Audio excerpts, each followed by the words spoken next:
Hello दोस्तों, बड़े दिनों के बाद स्वागत है एनिमे की इस दुनिया में। वो क्या है ना दोस्तों, थोड़ा हमारे राइटर का लफड़ा हो चुका था, इसीलिए वीडियो नहीं आ रही थी। लेकिन अब कोशिश करेंगे कि रेगुलर वीडियो आती रहे। तो इस कहानी की स्टार्टिंग में हम एक इविल फोर्स को देखते हैं जिसे कुछ बैरियर्स लगाकर सील किया जा रहा होता है। और जिन्होंने ये काम किया होता है उन पार्टी की एक मेंबर कहती है, हाँ हमने इसको सील कर दिया है। तो बेनवुड कहता है, अभी के लिए तो ये किलिंग को रोक देगा, लेकिन बस ये थोड़े वक्त की बात है। और अगर डीमन किंग को हराया नहीं गया तो एडवेंचर दुनिया रिवर्स डंजन के अंदर चली जाएगी। तो सागा कहता है, हाँ बिल्कुल सही कहा, जैसा मेरे भतीजे के देश के साथ हुआ था। ये सुनकर सब लोग थोड़े से सैड हो जाते हैं। तो सागा कहते हैं, पर तुम सब इतने उदास क्यों हो रहे हो? मैं तो बिल्कुल भी उदास नहीं हूँ। एक्चुअली मुझे तो ये उम्मीद है कि कहीं ना कहीं कोई तो पैदा हुआ ही होगा जो इस दुनिया को बचाने की जिम्मेदारी जरूर लेगा। हाँ ऐसा होगा और एक दिन नया हीरो जरूर आएगा। और तभी हम अपने मेन प्रोटैगनिस्ट युग को देखते हैं जो कि स्पेल कास्ट करता है। Physical enhancement, enhance stamina, enhance arm strength, enhance leg strength, और ये सब वो अपने दोस्तों के ऊपर अप्लाई कर रहा होता है। वो लोग एक मॉन्स्टर से लड़ रहे होते हैं और तभी युग स्क्रोल ऑफ लाइट शील्ड का यूज करता है जो उस मॉन्स्टर को उसके दोस्तों पर अटैक करने से रोकता है। जेमी रेगिंग हेल फायर का पूरा चांट करके बोलती है, इन बुरे लोगों को राख बना दो। और इसके बाद भी वो मैजिक जेट फायर से भी मॉन्स्टर पर अटैक करती है। इधर युग अपने मैजिक से उनके वेपन्स पर फ्लेम की लेयर चढ़ा देता है और उनका स्वॉर्ड्समैन उस मॉन्स्टर का गला काट के उसे वहीं खत्म कर देता है। फिर हमें बताया जाता है कि यह है ए रैंक पार्टी थंडर पाइक। इन्होंने बिना किसी दिक्कत के हाइड्रा को मार गिराया था। उनकी इंडिविजुअल स्ट्रेंथ तो जबरदस्त है ही, लेकिन सबसे ज्यादा इम्पोर्टेंट है उनका टीम वर्क जो कि एकदम गॉड लेवल का है। और इनके लाइव स्ट्रीम ने 1 मिलियन से भी ज्यादा व्यूज अट्रैक्ट किए थे। यहाँ पर गातो कहता है कि मुझे इंतजार है ये देखने का कि ये पार्टी आगे कहाँ तक जाती है। तो शो कहता है कि उनकी पॉपुलैरिटी काफी बढ़ गई है और यहाँ सब लोग उस पार्टी के फैन होते हैं। एक एडवेंचरर वहाँ पर कहता है, अरे ये तो थंडर पाइक है, और सारी भीड़ उन्हें चीयर कर रही होती है, थंडर पाइक थंडर पाइक। तभी वहाँ पर दूसरा एडवेंचरर कहता है कि हमें जल्दी से जल्दी उनके लेवल तक पहुँचना है। और वहीं पर टाउन की कुछ लड़कियां कहती हैं, अरे वाह ये सिमोन तो कितना हॉट है। फिर आगे हम एक रेस्टोरेंट का सीन देखते हैं जहाँ युग कहता है कि आज से मैं थंडर पाइक को छोड़ रहा हूँ। हमें पता लगता है कि युग जो कि एक रेड मेज और एल्केमिस्ट है उसका रैंक बी है, और सिमोन जो कि ए रैंक एडवेंचरर है और पार्टी का लीडर है वो कहता है, क्या तुम बताओगे कि तुम ये सब क्यों छोड़ रहे हो? तो युग कहता है कि देखो सीधी सी बात है, मुझे नहीं लगता है कि हमारी कॉम्पनसेशन सही तरीके से डिवाइड हो रही है। मेरे को तो पूरे पैसे ही नहीं मिलते यार। मैं आपको बार बार कह रहा हूँ कि आज के क्वेस्ट से जो भी मेरा हिस्सा मुझे मिला है वो बहुत ही कम है। अगर ऐसे ही चलता रहा तो मैं तो कर्जे में चला जाऊंगा यार। तो सिमोन कहता है, देखो बेटा, हम जैसे एडवेंचरर्स पार्टी में तो होते हैं पर फिर भी हम इंडिविजुअली काम करते हैं। और हाँ, कॉम्पनसेशन भी उसी हिसाब से एडजस्ट होती है कि किसने कितना ज्यादा कंट्रीब्यूशन दिया है। और तभी बेरी कहता है, और तुम तो फाइट भी नहीं करते, तुम तो बस हमारे ऊपर आइटम्स का यूज करते हो। तो युग कहता है, क्या मतलब मैं सिर्फ आइटम का यूज करता हूँ? तो इस पर बेरी कहता है कि तुम्हें तो शुक्रिया कहना चाहिए कि हम तुम्हें कुछ दे भी रहे हैं। और तभी जेमी भी कहता है कि मुझे लगता है कि तुम सिर्फ तभी यूजफुल होते हो जब हम स्ट्रीम्स की तैयारी कर रहे होते हैं। तो युग तो बिल्कुल शॉक हो जाता है कि ये सब मेरे बारे में ऐसा सोचते हैं, और वो जेमी से कहता है, जेमी तुम भी ये बोल रही हो? तो जेमी कहती है, मतलब मैं खुद तो स्ट्रीमिंग आर्ट इफेक्ट यूज नहीं कर सकती, लेकिन फिर भी। तभी कैमिला कहती है, अगर तुम्हें अच्छी पेमेंट चाहिए ना बच्चा, तो तुम्हें अच्छी कंट्रीब्यूशन भी करना पड़ेगी। तो युग कहता है कि तुम तो ऐसे कह रही हो जैसे कि कोई बड़ी आर्ग्यूमेंट हो, पर मुझे लगता है कि मेरे सपोर्ट की सबसे ज्यादा जरूरत तो तुम्हें ही पड़ती है। तो कैमिला कहती है कि मुझे तो समझ नहीं आ रहा कि तुम कहना क्या चाह रहे हो। तो युग कहता है कि मैं तुम्हें मैजिक और आइटम्स में मदद करता हूँ। तभी सिमोन कहता है कि ये सब बकवास छोड़ो और मुझे ये बताओ कि अगर तुम हमारे साथ नहीं होगे तो क्या करोगे, क्योंकि तुम किसी और की पार्टी में तो बिल्कुल भी नहीं चल पाओगे। तुम अभी बी रैंक के एडवेंचरर हो और मैं यानी तुम्हारे बचपन का दोस्त तुम पर एहसान करके है तुम्हें अपनी ए रैंक पार्टी थंडर पाइक में जगह दी है। युग कहता है, मतलब तुम ये कह रहे हो कि तुम मेरे बिना ठीक रहोगे? तो सिमोन कहता है, हाँ तुमने बिल्कुल सही पकड़ा। अब तुम अच्छे से समझ गए ना, अगर तुम नहीं भी होंगे ना तो हमें कोई फर्क नहीं पड़ता है। अब ये सब सुनकर युग कहता है, तुम सब मेरे बारे में ये सोचते हो तो फिर ठीक है, मैं लीव करता हूँ तुम सभी लोगों को। पिछले 5 साल के लिए तुम्हारा शुक्रिया नहीं, बल्कि मैंने तुम्हारा ख्याल रखा था ना, तो तुम्हें मुझे शुक्रिया कहना चाहिए। लेकिन तभी बेरी कहता है ये सब बकवास बंद करो और रोते हुए यहाँ पर वापस मत आना, यहाँ तुम्हारे लिए अब कोई जगह नहीं होगी। और तभी कमिला भी कहती है तुम्हारे लिए बेस्ट ऑफ लक, अलविदा। तभी सिमोन कहता है तुम श्योर तो हो ना कि तुम यही चाहते हो, क्योंकि अभी भी टाइम है, तुम कह सकते हो कि तुम ये सब मजाक कर रहे थे। तो युग कहता है कि नहीं, मैं मजाक नहीं कर रहा हूँ, मैं ये सब नहीं चाहूंगा। और अब आगे हम एडवेंचर सिटी फिनिश को देखते हैं, जो काफी सुंदर होती है। यहाँ के लोग इकट्ठा होकर एडवेंचरर्स की लाइव स्ट्रीम देख रहे होते हैं और उन्हें सपोर्ट भी कर रहे होते हैं। वहीं कुछ लोग अपने मोबाइल जैसे डिवाइसेस में भी ये सब देख पा रहे होते हैं। आगे फिर हम गिल्ड के रिसेप्शनिस्ट मामार को देखते हैं, जो कहती है गुड मॉर्निंग युग। तो युग कहता है कि मैं यहाँ पर नए काम के लिए साइन अप करने के लिए आया हूँ। तो मामार कहती है नए काम के लिए, आखिर थंडर पाइक के साथ क्या हुआ है? तो युग कहता है कि मैंने कल पार्टी को छोड़ दिया है। तो मामार कहती है ओह, लगता है कि 5 सालों में काफी कुछ बदल सकता है, चलो ठीक है ये फॉर्म भर दो। युग वो फॉर्म भरने लगता है और बताता है कि मेरा नाम है युग फेल्डियो और अपनी बाकी की डिटेल्स भी मैं भरता हूँ। तभी मामार उसके पेपर को देखकर कहती है अरे वाह, तुम्हारी हैंडराइटिंग तो अभी भी कितनी अच्छी है। तो युग समझाता है कि डिफरेंट मैजिक की पोजीशनिंग मटेरियल को लिखने के लिए काफी सटीक लिखावट का होना बहुत जरूरी है। मामार कहती है अच्छा बहुत बढ़िया, मैं इसे पोस्ट कर दूंगी। तभी वहाँ पर एक लड़की आके युग को हक कर लेती है और कहती है मिस्टर फेल्डियो, हमें मिले हुए काफी समय बीत गया है। तो युग उसको देखकर कहता है अरे तुम तो मारना हो ना? तो मारना कहती है हाँ मैं वही हूँ, और एडवेंचरर्स के प्री मिलिट्री ट्रेनिंग में हमें सिखाने के लिए आपका बहुत बहुत शुक्रिया। तो युग कहता है अरे इस बात को तो 1.5 साल हो गया है, वैसे बाकी लोग कैसे हैं? तो मारना कहती है अरे हाँ, सिल्क और रेन भी बिल्कुल ठीक है, वो बहुत अच्छे हैं। युग कहता है ये सुनकर बहुत अच्छा लगा। फिर मारना पूछती है वैसे आप यहाँ पर क्या कर रहे हैं? तो युग उसको बताता है कि मैं एक पार्टी ढूंढ रहा हूँ। मारना कहती है क्या आप यहाँ पर पार्टी के लिए आए हैं? तो आप हमारी पार्टी क्यों नहीं ज्वाइन कर लेते हैं? और फिर हम बाकी लड़कियों को देखते हैं। सिल्क बोलती है आप हमारी पार्टी को ज्वाइन करना चाहते हो क्या? मैंने सही समझा? तो युग कहता है शायद हाँ। तभी मारना पूछती है कि क्या हम मिस्टर फेल्डियो को ज्वाइन करने दे सकते हैं ना? तो रेन कहती है हाँ, मेरे लिए तो ये ठीक रहेगा। और सिल्क कहती है और मैं भी इसे बिल्कुल अपोज नहीं करूंगी। लेकिन मिस्टर फेल्डियो, क्या आप श्योर हो? क्योंकि हम तो एक डी रैंक की पार्टी है जो कि अभी बस स्टार्ट ही हुई है, और आप तो बी रैंक के एडवेंचरर हो, और इसीलिए इससे आपको तो कोई भी फायदा नहीं होगा। तो युग कहता है अरे कोई भी प्रॉब्लम नहीं है, मुझे लगता है कि ये मेरे लिए बेटर है। तो सिल्क कहती है क्या रियली? तो युग समझाता है कि ए रैंक वाली पार्टीज काफी हाई लेवल के क्वेस्ट और डंजन में जाती हैं, और उनके लिए जो आइटम्स मैंने लिए थे उनकी कॉस्ट हमेशा काफी ज्यादा होती थी, इसीलिए मैं हमेशा कर्ज में ही रहता था। फिर आगे रेन उसे अपनी पार्टी में ज्वाइन कर लेती है, और युग कहता है अरे तुम मुझे बस युग बुलाओ, मिस्टर फेल्डियो मत बोलो। तो मारना कहती है ओके, हमें तुम्हारा साथ देकर खुशी होगी युग। तभी सिल्क भी कहती है कि ये हमारे लिए गर्व की बात है युग सर, और रेन उसका पार्टी में फिर स्वागत करती है। तो युग कहता है कि तुम्हारा शुक्रिया, मुझे यहाँ पर आकर काफी अच्छा लग रहा है, ऐसा महसूस हो रहा है कि जैसे कई साल बीत गए। तो फिर आगे सिल्क कहती है तो बताओ फिर आज क्या करना है? तो युग पूछता है कि तुम्हारा कोई प्लान है आज का? तो सिल्क बताती है कि हमने पेटेंट के अननोन माइन से डंजन में से मैजिक आयरन और कलेक्ट करने का क्वेस्ट एक्सेप्ट किया है, और फिर वो एक डंजन के पास आते हैं जहाँ पर युग कहता है बहुत टाइम हो गया,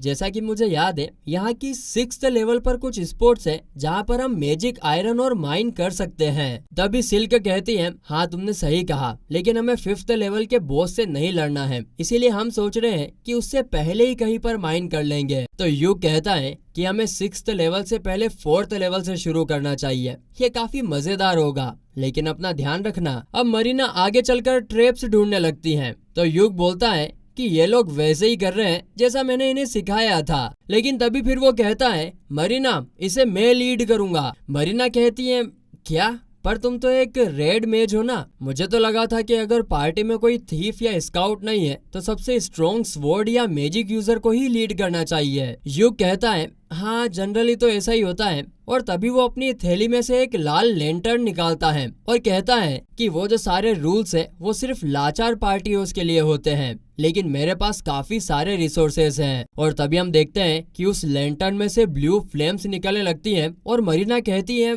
ये क्या है, ये कितना सुंदर है। तो युग बताता है कि इसे डिटेक्टिंग लैंटर्न कहते हैं और इसमें एक स्पेशल टाइप का ऑयल होता है और इससे हम ट्रैप्स को उतनी ही आसानी से देख सकते हैं जितना कि कोई एक्सपीरियंस्ड थीफ देख सकता है। और तभी हम देखते हैं कि वहाँ पर सारे ट्रैप्स विजिबल हो जाते हैं। तो मरीना कहती है अरे वाह ये कितना औसम है, और रेन भी कहती है वाह। सिल्क भी बोलती है एक स्पेशल ऑयल, क्या ये बहुत महंगा होता है? तो युग कहता है अरे चिंता मत करो, मैंने ये एक ऑयल एल्केमी से बनाया है, यानी अपनी रसायन विद्या से। फिर वो कहता है तो अब मैं लीड करूंगा, ठीक है मरीना तुम हमला करने के लिए रेडी हो जाओ। मरीना कहती है बिल्कुल। फिर आगे युग कहता है जरा वहाँ पर देख कर आना।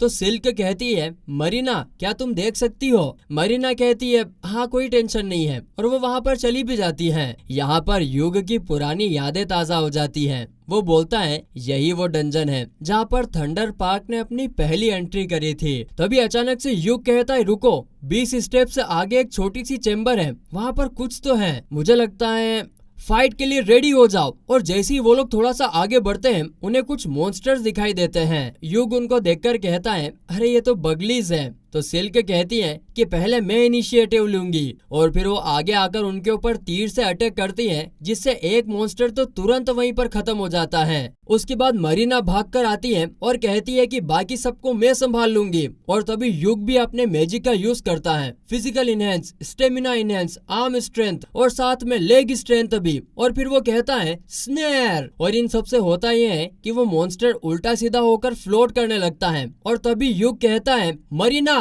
नाउ, और इसके इतना बोलते से मरीना उसे वहीं पर खत्म कर देती है। आगे फिर युग कहता है कि तुमने काफी अच्छा किया हाँ मरीना। तो मरीना कहती है चलो चलो बनो मत, वो तुम्हारा मैजिक था ना। तो युग कहता है कि हाँ मैंने तुम्हारे ऊपर 3 तरह के फिजिकल इनहेंस कास्ट किए थे। रेन कहती है क्या 3, वो भी एक साथ और बिना किसी मंत्र उच्चारण के? और तभी मरीना भी कहती है एकदम क्विक कास्ट था, मुझे बहुत हल्का महसूस हो रहा था, ये बहुत ही आसान था। युग कहता है कि मेरी तारीफ मत करो, तुमने ही तो सब कुछ किया है, तुम और भी ज्यादा स्ट्रोंग हो गई हो। खैर आगे फिर वो सभी सेकंड फ्लोर पर आ जाते हैं जहाँ उनके ऊपर ज़ोंबीज अटैक कर देते हैं। यहाँ पर वो तीनों अटैक करने के लिए रेडी हो जाते हैं, लेकिन तभी युग उन्हें रुकने को कहकर अपना स्पेल यूज करता है। और फिर थोड़ी देर बाद ही रेन अपना स्पेल कास्ट करके सभी ज़ोंबीज को खत्म कर देती है। अब ये सब देखकर मरीना उसकी तारीफ करने लगती है। तो रेन कहती है ये सब तुम सभी लोगों की वजह से ही हुआ है, अगर तुम सब टाइम नहीं निकालते तो मैं उन ज़ोंबीज को कभी नहीं मार पाती। आगे फिर ये लोग नीचे आ जाते हैं। आगे फिर युग कहता है कि अब हम मैजिक आयरन को माइन करने के लिए स्पोर्ट्स को ढूंढेंगे, लेकिन उससे पहले चलो थोड़ा सा आराम कर लेते हैं। दोस्तों इनको भी आराम करने दो और मैं भी आराम करने जा रहा हूँ, रोटी खा के आऊंगा, फिर आगे की कहानी सुनेंगे। चलो महाराज मैं आराम करके आ गया हूँ, कल आराम करने गया था जो आज आया हूँ वापस। आगे हम देखते हैं कि युग उनसे कहता है कि तुम यहाँ पे आराम से बैठो, तब तक मैं कुछ बना कर लेकर आता हूँ। और वो अपने बैग से कुछ निकालने लगता है। तो रेन कहती है कि यह तो एक मैजिक बैग है।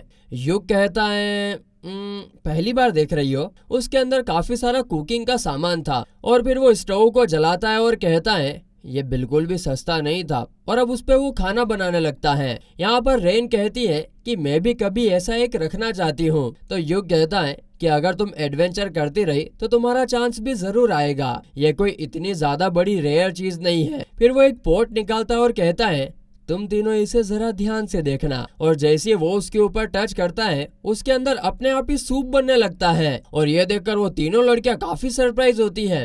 तभी युग स्मेल करके देखता है काफी अच्छा लग रहा है, आज सी फूड सूप बना है। तभी रेन ये सब देखकर कहती है हैं क्या था ये? अबे क्या था ये तो बहुत ही ज्यादा अमेजिंग है। युग कहता है लगता है तुम अभी भी आर्टिफैक्ट फ्रीक हो। ये मुझे ओरस की रॉयल कैपिटल के बैंकर में से मिला था। ये एक मैजिक पोट है और इसे सूप स्टॉक कहते हैं, पर इसे रिपेयर करवाना काफी ज्यादा महंगा पड़ा था, लेकिन ये काफी कूल है ना। रेन कहती है हाँ सच में बहुत ज्यादा इंटरेस्टिंग है। फिर वो टेस्टी खाना बनाता है और जब ये लोग खाना खा रहे होते हैं तभी सिल्क कहती है कि इस खाने को खाते हुए तो ऐसा लग रहा है जैसे ये माना से भरा हुआ हो। तो युग कहता है सिल्क तुम माना को पकड़ने में अभी भी बहुत तेज हो हाँ, और तुम तो बस ये समझ लो कि इस खाने में मैंने बस थोड़ा सा प्यार का तड़का लगाया है जिससे तुम्हें थोड़ी सी ताकत मिल सके। और ये प्यार वाली बात सुनकर तो सिल्क सिल्कियां हो जाती है, बहुत शर्मा जाती है। इसके बाद अगले सीन में ये लोग 4th फ्लोर के मॉन्स्टर से फाइट कर रहे होते हैं ताकि ये लोग उस पर लगे हुए मैजिक आयरन ओर को निकाल सके। जैसे वो मॉन्स्टर इन पर हमला करने के लिए आगे बढ़ता है, युग अपने मैजिक का इस्तेमाल करके उसको स्लो कर देता है और फिर मौका देखकर मरीना उस मॉन्स्टर का सर बॉडी से अलग कर देती है। लेकिन मरीना के इस स्पेशल अटैक से वो काफी थक जाती है और उसका माना भी बहुत कम हो जाता है। तो फिर युग जल्दी से रिफ्रेश माना का इस्तेमाल करके मरीना का माना फुल कर देता है जिससे मरीना की थकान फुर्र हो जाती है। उसके बाद ये लोग मॉन्स्टर पर लगे हुए मैजिक आयरन ओर को इकट्ठा करना शुरू कर देते हैं और बस थोड़ी देर बाद ही इनके पास ठीक ठाक मैजिक आयरन ओर इकट्ठा हो जाता है। लेकिन तभी सिल्क कहती है कि हमें बस थोड़े और मैजिक आयरन ओर की जरूरत है। इतना तो हो गया, और कितना चाहिए? तो यह सुनकर फिर युग कहता है तो फिर क्यों ना हम फ्लोर बॉस को हराकर 6th फ्लोर की तरफ बढ़ जाएं। ये सुनकर तीनों लड़कियां थोड़ा सा घबरा जाती है और कहती है लेकिन फ्लोर बॉस स्टिल क्रेब है और उसको हराने के लिए हमें काफी पावरफुल मैजिक चाहिए होगा। तो यू कहता है तुम चिंता मत करो क्योंकि फ्लोर बॉस को मैं हैंडल कर लूंगा। और फिर अगले सीन में ये लोग 5th फ्लोर तक पहुंच चुके होते हैं और इस गेट के पीछे 5th फ्लोर का बॉस होता है। यहाँ पर युग एक मैजिकल कैमरा निकालता है जो देखकर रेन पूछती है क्या तुम इस फाइट को लाइव स्ट्रीम करने वाले हो? तो युग कहता है अरे नहीं, मैं इसको बस रिकॉर्ड करने वाला हूँ क्योंकि मैं अपने सभी फ्लोर बॉस के बैटल को रिकॉर्ड करता हूँ। लेकिन तभी मरीना कहती है युग चलो इसको लाइव स्ट्रीम करते हैं क्योंकि ऐसा करने में मजा आएगा। तो युग कहता है अगर ऐसी बात है तो ठीक है, लेकिन एक सेकंड, मैंने अभी तक नोटिस किया है कि मैंने अभी तक तुम्हारी पार्टी का नाम ही नहीं पूछा। वैसे तुम्हारी पार्टी का नाम क्या है? सिल्क कहती है नाम, हमारी पार्टी कोई ऑफिशियल पार्टी नहीं है और हमारी पार्टी का कोई नाम भी नहीं है। तभी फिर मरीना कहती है तो चलो अभी पार्टी का नाम सोच लेते हैं। युग पूछता है कि क्या तुम्हारे पास कोई नाम है? तो मरीना कहती है नहीं मेरे पास कोई नाम तो नहीं है। लेकिन अचानक मरीना के दिमाग में क्लोवर की इमेज आती है और मरीना कहती है चलो पार्टी का नाम क्लोवर रख देते हैं क्योंकि क्लोवर के अंदर 4 पत्ते होते हैं और हमारी पार्टी में भी 4 लोग हैं। ये नाम सबको अच्छा लगता है और ये लोग अपनी पार्टी का नाम क्लोवर रख देते हैं। फिर युग कहता है तो क्या क्लोवर पार्टी की पहली लाइव स्ट्रीम में मैं बॉस से अकेला ही फाइट करूंगा? लेकिन क्या ये अच्छा नहीं रहेगा कि हम सब लोग इसमें पार्टिसिपेट करें? लड़कियां कहती है कि उन्हें इस बात से कोई दिक्कत नहीं है कि क्लोवर पार्टी की पहली लाइव स्ट्रीम में युग अकेला ही बॉस से बैटल करने वाला है। इसीलिए फिर युग दरवाजा खोलकर सीधा स्टील क्रेब की तरफ बढ़ रहा होता है और अचानक से युग स्टील क्रेब के ऊपर पंच मैजिक स्पेल कर देता है जिनकी वजह से स्टील क्रेब कुछ भी नहीं देख पाता है और न ही हिल पाता है। युग फिर स्टील क्रेब पर ग्रेविटी स्पेल का इस्तेमाल करता है जिसके प्रेशर से स्टील क्रेब टूटने लगता है और वहीं पर टाए टाए फिश खत्म हो जाता है। उसके बाद फिर युग कैमरा में कहता है ये देखने के लिए आपका शुक्रिया दोस्तों, और यहाँ लाइव स्ट्रीम खत्म होती है। अब लड़कियां युग के इतने बड़े स्टील क्रेब को आसानी से हराने की वजह से उससे काफी इम्प्रेस हो जाती है। वाह कितना खतरनाक है ये। फिर युग इतने बड़े स्टील क्रेब को अपने छोटे से मैजिक बैग में डाल देता है क्योंकि इस स्टील क्रेब के बदले उन्हें एडवेंचरर गिल्ड से इनको अच्छे पैसे मिल जाएंगे। फिर अचानक से यहाँ पर एक बॉक्स आ जाता है जिसके अंदर इनको काफी सारे मैजिक आयरन ओर मिलते हैं और यहाँ पर क्लोवर पार्टी का पहला क्वेस्ट पूरा होता है। आगे हमें बताया जा रहा है कि इस दुनिया में लोग सबसे ज्यादा एडवेंचरर की लाइव स्ट्रीम को ही देखते हैं और ये लोग रिकॉर्डेड कंटेंट को भी बहुत ज्यादा पसंद करते हैं। सीधे शब्दों में कहो तो ये दुनिया का यूट्यूब है। फिलहाल तो लोग युग की वीडियोस को बहुत ज्यादा देख रहे होते हैं क्योंकि उसने बिना किसी फिजिकल अटैक के ही स्टील क्रेब को हरा दिया होता है। अभी क्लोवर पार्टी अपना क्वेस्ट कंप्लीट करने के बाद वापस जा रही है और युग उन तीनों से अपनी परफॉर्मेंस के बारे में पूछता है। तो ये तीनों तो युग की तारीफों की पुल बांधने लगती है, वाह वाह तुमने तो क्या फाइट करी है। फिर युग कहता है कि क्या तुम्हें अजीब नहीं लगता कि तुम्हारा टीचर ही तुम्हारी पार्टी में है जिसका तो रैंक और स्टेटस भी तुम लोगों से अलग है? तो इस पर तीनों कहती हैं कि युग तुम इस बात को बहुत ज्यादा ही सोच रहे हो, इतना सोचने की जरूरत नहीं है। आगे फिर सिल्क कहती है तो क्यों ना युग तुम हमारी पार्टी के लीडर बन जाओ। युग कहता है लेकिन तुम मुझे अपना लीडर क्यों बनाना चाहती हो? तो सिल्क कहती है क्योंकि तुम हमारे टीचर हो और किस्मत तुम्हें हमारे पास लेकर आई है। यहाँ पर मरीना और रेन भी इंसिस्ट करते हैं कि युग ही लीडर बने। तो युग सोचता है कि अगर मैं इनका लीडर बन गया तो मैं इन बच्चियों को आने वाले खतरों से बचा पाऊंगा, और इसीलिए फिर वो कहता है ठीक है, मैं तुम्हारा लीडर बनने के लिए तैयार हूँ, हाँ लेकिन एक शर्त पर। अगर तुम्हें कभी भी लगे कि मैं अच्छा लीडर नहीं हूँ तो तुम सीधा मुझसे कह सकती हो। अब वो तीनों इस बात से बहुत खुश हो जाती है। अगला सीन शिफ्ट होता है जहाँ पर थंडर पाइक पार्टी मॉन्स्टर से फाइट कर रही होती है और मॉन्स्टर उन पर भारी पड़ रहे होते हैं। एक मॉन्स्टर एक मेंबर को बुरी तरीके से घायल कर देता है। सिमोन उसे बचाता है और सबको रिट्रीट करने के लिए कहता है। हम देखते हैं कि उनके मेंबर्स की हालत बहुत खराब हो चुकी थी। सिमोन हीलर से हीलिंग करने के लिए कहता है, लेकिन हीलर कहती है कि उसके पास इतना माना है ही नहीं। सिमोन पूछता है क्या तुम्हारे पास माना पोशन भी नहीं है? तो हीलर कहती है माना पोशन लाने का काम तो युग करता था। तो फिर सिमोन दूसरे एडवेंचरर से हीलिंग पोशन मांगता है, लेकिन वो भी कहता है अरे ये काम तो युग करता था ना, मैं कहाँ से लेकर आऊंगा। आखिर में फिर सिमोन नए मेंबर से पोशन मांगता है जिसने युग के जाने के बाद पार्टी को ज्वाइन किया था। तो फिर नया मेंबर पोशन देते हुए कहता है कि ये पोशन मैंने खुद खरीदा था और पार्टी ज्वाइन करते वक्त तुमने मुझे बोला था कि मेंबर को अपनी सप्लाई खुद लानी होगी। यहाँ पर सीन शिफ्ट होता है जहाँ पर क्लोवर पार्टी अपने रिवॉर्ड के पैसों और स्टील क्रैब की बॉडी बेचकर कमाए हुए पैसों को लाई होती है। ये लोग एक जगह लेने की बात कर रहे होते हैं जिसे ये अपनी पार्टी का बेस बना सके। उसी बार में थंडर पाइक पार्टी भी होती है। सिमोन कहता है कि जो आज हुआ वो लास्ट टाइम कब हुआ था याद नहीं, बस अच्छी बात यह है कि कोई मरा नहीं और सब कुछ इस नल्ले के कारण हुआ है। बाकी मेंबर्स भी नए मेंबर को ब्लेम करते हैं और बहस के बाद नया मेंबर कहता है मैं इस पार्टी को अभी के अभी छोड़ रहा हूँ। युग वहाँ बार में हो रही बहस को देखता है और सोचता है पता नहीं इनके साथ क्या चल रहा है। वही क्लोवर पार्टी डिसाइड करती है कि 3 दिन के बाद सुबह गिल्ड में मिलेंगे और डिसाइड करेंगे कि कौन सा क्वेस्ट लेना है। तभी हम देखते हैं कि वहाँ पर बार की मेन स्क्रीन पर युग और स्टील क्रैब की फाइट प्ले होने लगती है। वीडियो वायरल हो चुकी होती है और लोग हैरान है कि युग ने सिर्फ वीकनिंग मैजिक यूज करके स्टील क्रैब को हरा दिया है। क्लोवर पार्टी के मेंबर काफी खुश होते हैं, लेकिन थंडर पाइक पार्टी के मेंबर काफी जल रहे होते हैं, जल जल के आंख भभूना हो चुके होते हैं। तभी एक आदमी चुपके से क्लोवर पार्टी को देख रहा होता है और कहता है कि यह लड़का समझता क्या है जो इन लड़कियों के साथ एंजॉय कर रहा है। 3 दिन के बाद युग सुबह गिल्ड पहुंचता है और पार्टी के लिए क्वेस्ट ढूंढने लगता है। तभी वहाँ पर मामार आती है और पूछती है कि क्या तुम्हें हेल्प चाहिए? तो युग कहता है कि मैं क्लोवर पार्टी के लिए क्वेस्ट ढूंढ रहा हूँ, मुझे लगता है कि हम लोग बी रैंक का क्वेस्ट अब कर सकते हैं। तभी मामार एक क्वेस्ट की तरफ इशारा करती है। तो युग कहता है कि यह तो एक सी रैंक का क्वेस्ट है जिसमें हमें 3 स्टोन्स कलेक्ट करने हैं, लेकिन ये इतना इजी काम है तो ये सी रैंक का क्यों है? तो मामार बताती है कि इस एरिया में एक पावरफुल मैजिक बीस्ट देखा गया है, इसीलिए ये सी रैंक का क्वेस्ट है। तभी तीनों लड़कियां भी वहाँ पर पहुँच जाती हैं और थोड़ा सा ही सुनते ही एक्साइटेड हो जाती हैं इस क्वेस्ट के लिए। युग कहता है तुम लोगों ने मेरी बात पूरी सुनी भी नहीं है। तो मरीना कहती है कि मुझे नहीं लगता कि कोई दिक्कत होगी। तो लड़कियां हैरान हो जाती हैं और युग कहता है अभी भी वक्त है, तुम मना कर सकती हो।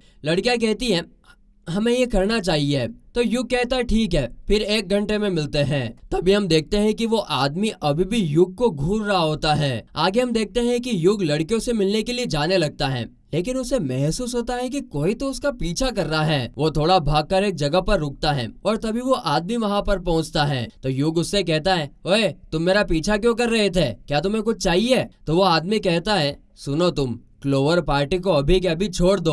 तो युग कहता है क्या बकवास कर रहे हो तुम, मैं ऐसा नहीं कर सकता हूँ, मैं उनका लीडर हूँ। तो वो आदमी गुस्से में तलवार निकाल लेता है और कहता है मैं उन लड़कियों को पहले से जानता हूँ और उनकी भलाई के लिए उनकी पार्टी में आना चाहता हूँ। तो युग कहता है मैं समझ गया, लेकिन मैं पार्टी नहीं छोड़ने वाला। तो फिर वो आदमी अटैक करता है, लेकिन युग अपने मैजिक से उसे गिराकर बेहोश कर देता है। फिर क्वेस्ट के रास्ते में युग लड़कियों को सारी बातें बताने लगता है। तभी लड़कियां कहती हैं वो आदमी कब से पीछे पड़ा था, लेकिन उसके पास कोई ढंग का स्किल ही नहीं था, इसीलिए हमने उसे मना कर दिया। फिर आगे मीटिंग होती है जहाँ पर युग कहता है कि हमें सिर्फ 3 स्टोन्स को कलेक्ट करना है।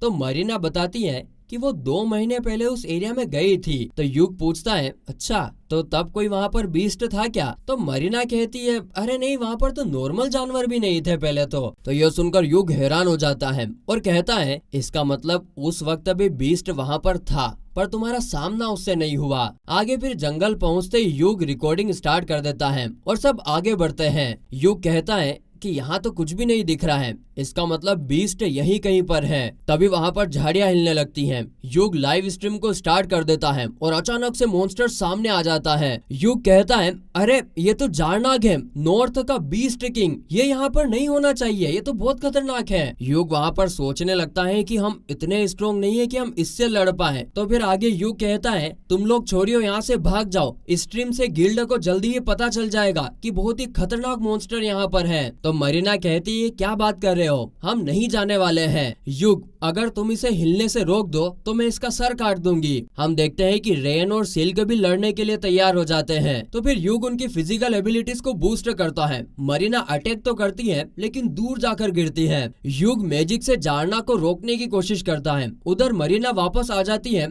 तो युग पूछता है कि क्या उसे कुछ देर रोक सकती हो? मरीना कहती है कि हाँ मैं ये कर सकती हूँ। तो फिर युग मंत्र पढ़ना शुरू कर देता है। रेन और सिल्क भी मॉन्स्टर को रोके रखती है। हम देखते हैं कि थोड़ी देर में युग का अटैक तैयार हो जाता है। वो कहता है मरीना हट जाओ और फिर वो पेरिसमेटिक मिसाइल नाम का पावरफुल अटैक करता है और वो अटैक इतना पावरफुल होता है कि जारना की हालत खराब हो जाती है। उसकी मुंह, आंखों, नाक सब जगह से नीला पीला कीचड़ निकलने लगता है लेकिन वो अभी भी जिंदा होता है। तो फिर रेन का इलेक्ट्रिक अटैक उस पर लगता है पर मॉन्स्टर फिर भी नहीं मरता है। तो फिर युग मरीना की तलवार पर स्पेल डालता है और फिर मरीना फाइनल अटैक करके मॉन्स्टर को धीम खत्म कर देती है। हम देखते हैं कि जारना का काम वहीं पर समाप्त हो जाता है और युग भाई साहब हमेशा की तरह कैमरे में कहते हैं वीडियो लाइव स्ट्रीम देखने के लिए आपका धन्यवाद। हमारे चैनल को सब्सक्राइब करें, लाइक करें। दोस्तों मैं हमारे चैनल की बात कर रहा हूँ, हमारे चैनल को लाइक करें, सब्सक्राइब करें। हम देखते हैं कि ये स्ट्रीम बहुत सारे लोग देख रहे होते हैं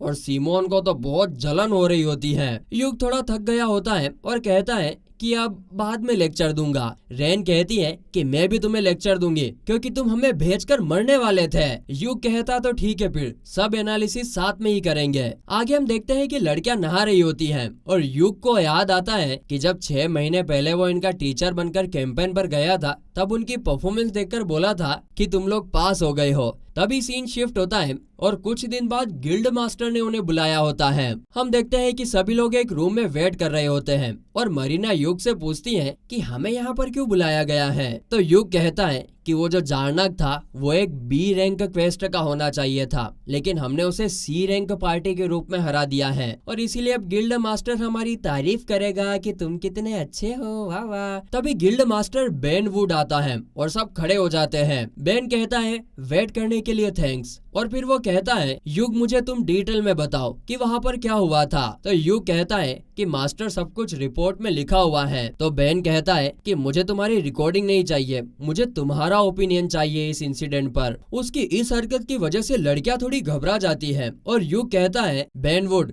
इस तरीके से बात करना बंद करो और तुम लड़कियों को डरा रहे हो और अगर तुम्हें सिर्फ मुझसे ही बात करना थी तो तुम्हें सिर्फ मुझे ही बुलाना चाहिए था, बाकी सबको यहाँ पर क्यों बुलाया। युग की ये वाली बात सुनकर बेन वुड थोड़ा सा हंसता है और बैठ जाता है और बाकी सभी को भी बैठने के लिए कहता है। आगे फिर युग कहता है देखो अगर तुम जारना के बारे में जानना चाहते हो तो मेरी रिपोर्ट में सारी डिटेल्स हैं। फिर आगे बेनवुड पूछता है तो तुम्हें क्या लगता है इसके पीछे क्या वजह हो सकती है। तो इस पर युग फिर कहता है जहाँ तक मुझे लगता है ये एक ओवरफ्लो है और इसकी अभी के अभी जांच होना जरूरी है। तो मामार कहती है तो ठीक है फिर मैं जाकर एक इमरजेंसी इन्वेस्टिगेशन क्वेस्ट इशू कर देती हूँ। आगे फिर मरीना युग से पूछती है आखिर ये ओवरफ्लो क्या होता है। तो युग बताता है कि जब मॉन्स्टर किसी वजह से डंजन से बाहर आने लगते हैं तो उसे ओवरफ्लो कहते हैं। फिर आगे बेनवुड कहता है कि मॉन्स्टर की जिंदगी इन डंजन्स के माना से बंधी होती है लेकिन कभी कभी वो इससे आजाद हो जाते हैं और डंजन्स के बाहर आ जाते हैं। फिर आगे बेनवुड खड़ा होता है और कहता है कि हम इन्वेस्टिगेशन कर लेंगे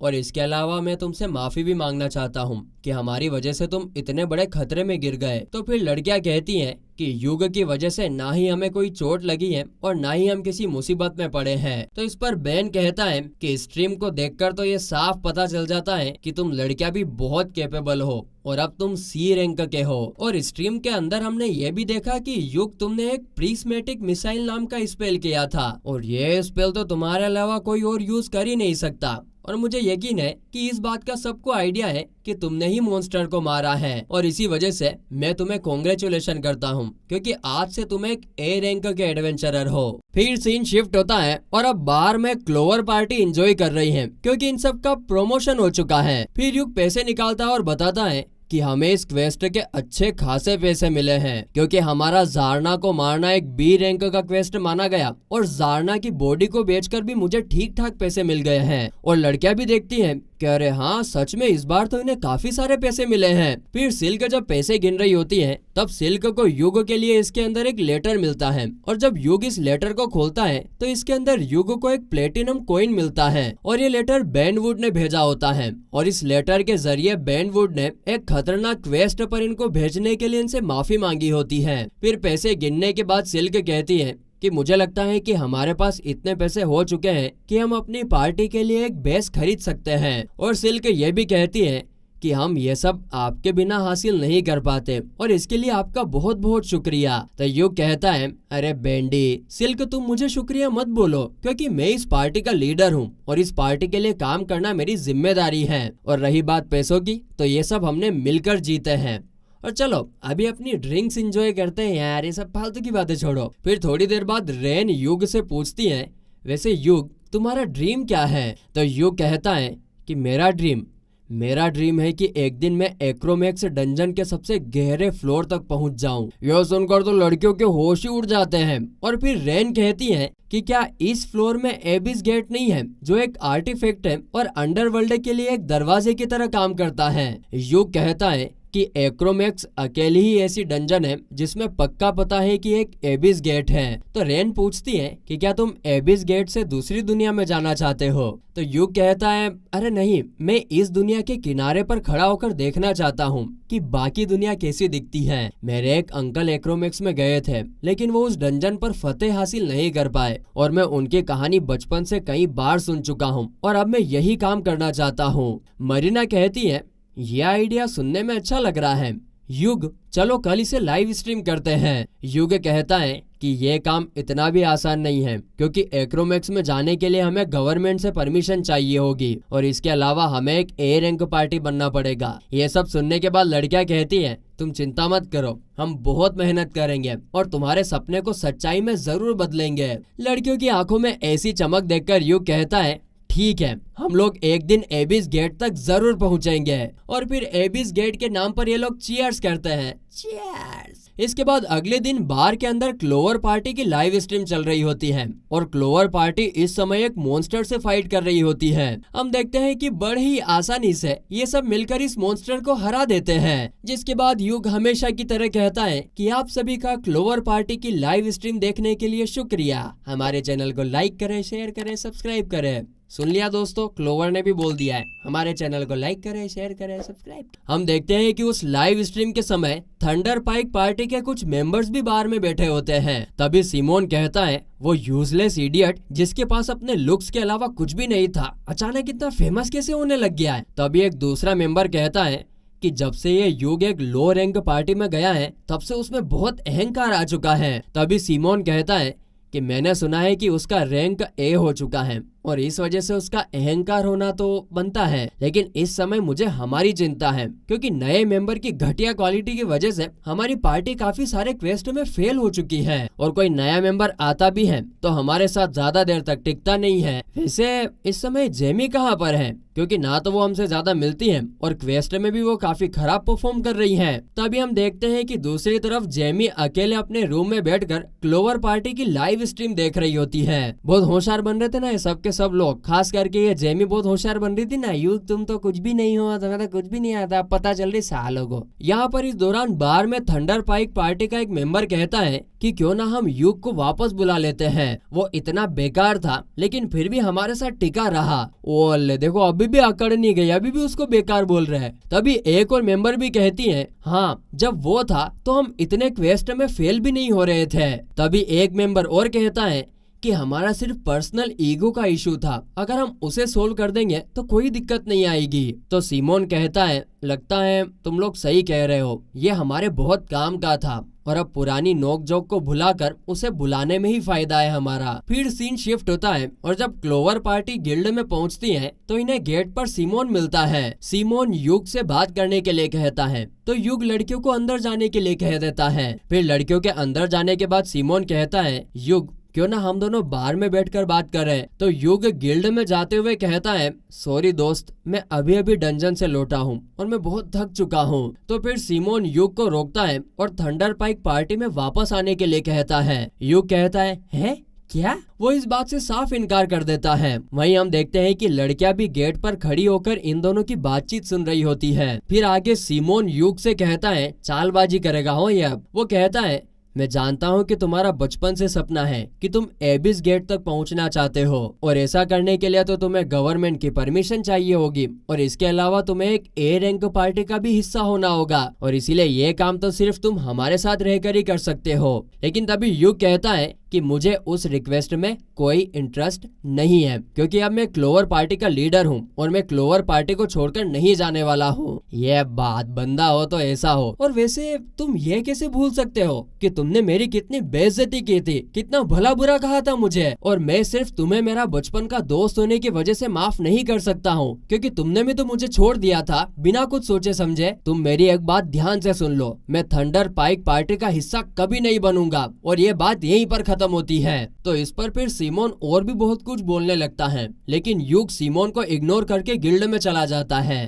बिल्कुल सही किया साले के साथ। और ये बहस यहीं पर पूरी होती है और एक आदमी ने भी देखी होती है। ये सारी बहस देखकर वो बहुत खुश हो जाता है। फिर गिल्ड में घुसते ही युग को लड़कियां दिखती हैं और युग कहता है, लगता है तुमने सब कुछ सुन लिया है। तभी मरीना पूछती है, आखिर वो आदमी था कौन? तो युग बताता है कि वो मेरी पिछली पार्टी का लीडर था। यह सुनते ही मरीना युग को जोर से पकड़ लेती है और कहती है, क्या तुम हमें छोड़कर वापस चले जाओगे? युग कहता है, अरे तुम चिंता मत करो, मैं वापस नहीं जाने वाला हूँ। और क्या तुम मुझे छोड़ सकती हो? मुझे सांस नहीं आ रही है, बहुत दर्द हो रहा है। और आगे फिर हम देखते हैं कि अभी अभी ये लोग डंजन से क्वेस्ट पूरा करके आए हैं जिसका इनाम लेने के लिए ये लोग मामार के पास चले जाते हैं। आगे फिर युग इन तीनों लड़कियों को एक खुशखबरी देता है कि इनको एक अर्दी नाम की कंपनी से स्पॉन्सरशिप मिली है। यह सुनकर तो तीनों लड़कियां हैरान हो जाती हैं और सिल्क कहती है, अर्दी कंपनी, यह तो एक काफी पुरानी वेपन कंपनी है। तभी सिल्क पूछती है, लेकिन इन्होंने हमें क्यों चूज किया? तो युग कहता है कि इस साल इनकी थीम ही कुछ ऐसी है।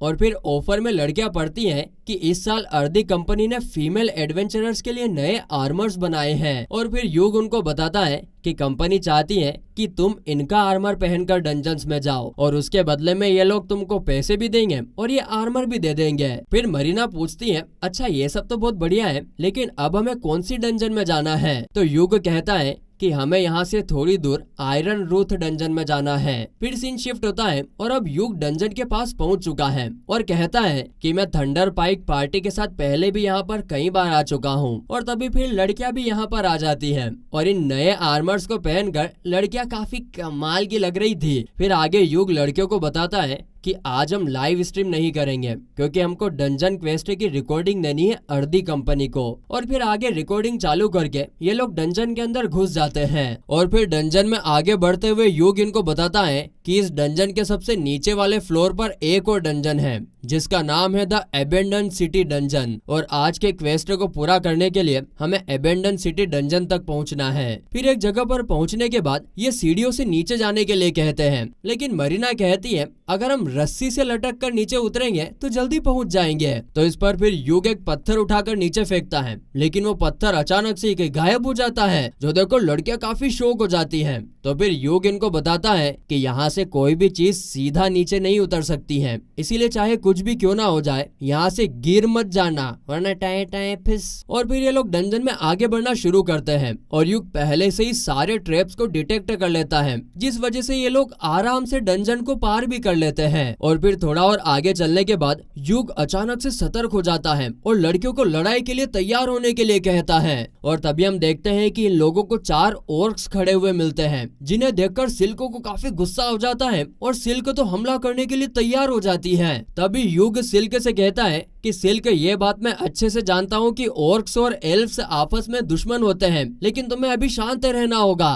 तभी सिल्क कहती है, अरे हाँ मैं समझ गई, लेकिन अभी हमें इनको मारना होगा और गलती से भी इनमें से कोई जिंदा नहीं बचना चाहिए। और फिर क्लोवर पार्टी देखते देखते ऑर्क्स पर अटैक कर देती है और ऑर्क्स को एक के बाद एक मारने लगती है। और हम देखते हैं कि इस वजह से सिर्फ कुछ ही सेकेंड्स में उनका काम तमाम हो जाता है। फिर युग सिल्क से पूछता है कि क्या अब तुम्हारा गुस्सा शांत हो चुका है? तो सिल्क कहती है, हाँ हो चुका है और मैं उसके लिए माफी चाहती हूँ, लेकिन जब मैं ऑर्क्स को देखती हूँ तो मैं अपना गुस्सा कंट्रोल ही नहीं कर पाती हूँ। तो युग कहता है, चिंता मत करो, ये बात मैं अच्छी तरीके से समझता हूँ क्योंकि तुम एक एल्फ हो। तभी सिल्क कहती है, लेकिन वैसे क्या तुम मेरे डार्क एल्फ होने पर तुम मुझे कुछ नहीं कहोगे? तो युग कहता है, सिल्क, मैं तुम्हें अच्छी तरीके से जानता हूँ और डार्क एल्फ की एल्फ को धोखा देने वाली बात सिर्फ एक अंधविश्वास है। ये सुनकर सिल्क को काफी अच्छा लगता है, लेकिन तभी मरीना युगो को एक आइटम देती है जो उसे ऑर्क्स के पास से मिला है। युग उस आइटम को देखकर बोलता है, अरे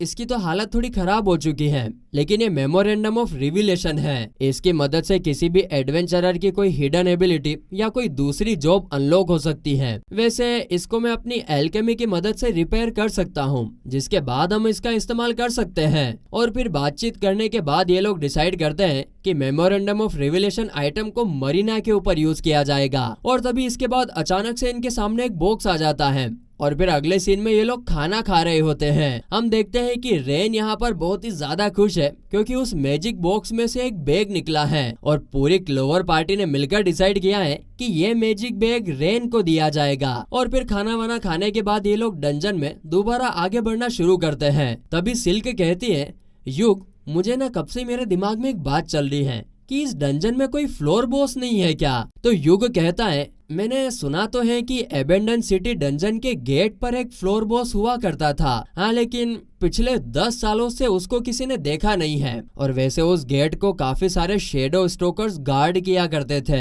हालांकि मैंने तो शेडो स्टोकर्स के बारे में सिर्फ किताबों में ही पढ़ा है और किताबों के हिसाब से शेडो स्टोकर्स एक काली मूर्ति जिनकी आंखें चमकीली होती हैं, बिल्कुल वैसे दिखते हैं। तभी मरीना एक जगह पर पॉइंट करके कहती है, क्या बिल्कुल वही चीज? तो फिर युग ऊपर देखता है और कहता है, हाँ ये एक शेडो स्टोकर है। तो सिल्क पूछती है कि अब हमें क्या करना चाहिए? तो युग कहता है कि मुझे नहीं लगता कि ये हम पर अटैक कर सकता है, क्योंकि ये सीधा ऊपर वाले फ्लोर से कूदकर नीचे नहीं आ सकता है, लेकिन सीधा इनकी एक्सपेक्टेशन से बाहर छलांग मारते हुए स्टोकर छलांग मारता है और बैरियर को पार करके नीचे वाले फ्लोर पर पहुंच जाता है। तो फिर यह देखकर फिर क्लोवर पार्टी बैटल के लिए तैयार हो जाती है और युग इन सब की अचानक से फिजिकल एबिलिटी इनहेंस कर देता है और उसी के उसी टाइम एक बैरियर भी क्रिएट कर देता है। लेकिन जब शेडो स्टोकर मरीना पर अटैक करता है तो युग का बैरियर टूट जाता है और मरीना तो वहीं पर बेहोश हो जाती है। रेन जल्दी से मरीना को हील करना शुरू करती है और इस वक्त बस सिल्क और युग ही शेडो स्टोकर से फाइट कर रहे होते हैं। तभी हम देखते हैं कि शेडो स्टोकर इन पर हंसता है और इन पर एक और अटैक करता है, लेकिन तभी युग प्रोटेक्शन स्पेल का यूज करके शेडो स्टोकर का अटैक अपने ऊपर ले लेता है और फिर युग शेडो स्टोकर पर हमला करने के लिए आगे बढ़ता है और फिर अचानक से टेलीपोर्ट होकर शेडो स्टोकर के पीछे आ जाता है। हम देखते हैं कि वो शेडो स्टोकर पर बहुत ही पावरफुल अटैक करने के लिए युग अपनी तलवार के ऊपर काफी सारे मैजिक स्पेल करता है, लेकिन तभी युग के अटैक करने से पहले ही शेडो स्टोकर डार्क मैजिक का यूज करके